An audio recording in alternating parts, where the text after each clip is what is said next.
जे काही बंधू भगिनी आहे गुरुजन वर्ग हे त्यासाठी कटिबद्ध आहे, त्या ठिकाणी मी आश्वासन देतो. आणि पुढे बघा, या निमित्ताने जी गुणवत्ता सिद्ध केलेली आहे 2023 आणि 24 वर्षामध्ये, त्या गुणवंताचं या ठिकाणी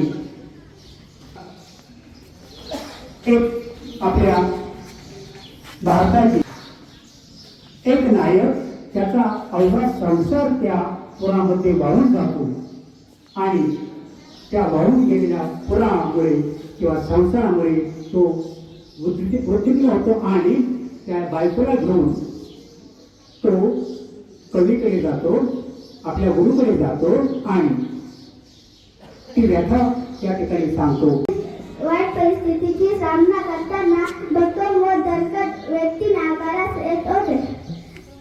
शिक्षणाबरोबर शारीरिक विकास होणे हे त्यांनी महत्त्व जाणले होते.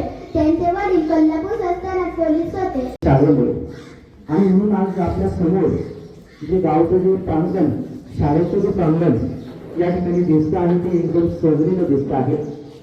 मनमोहक असं निसर्गरम्य असं वातावरण आपल्या शाळेचं या ठिकाणी दिसत आहे, व्यक्त करतो. याने हा समाज दिन आपण हा समाज दिन साजरा करत आहोत आणि या समाज दिन साजरा करण्याला आज एकूण क्षणभर लक्षात असतात, तर काही माणसं हे आयुष्यभर लक्ष असतात आणि तेच म्हणजे हे कर्मवीर. आणि त्याच समाज दिन साजरा करत आहोत. आणि मग या समाज दिनाच्या निमित्तानं या ठिकाणी उपस्थित असलेले सर्व मान्यवर, आदरणीय स्कूल कमिटीचे अध्यक्ष भाऊसाहेब अण्णा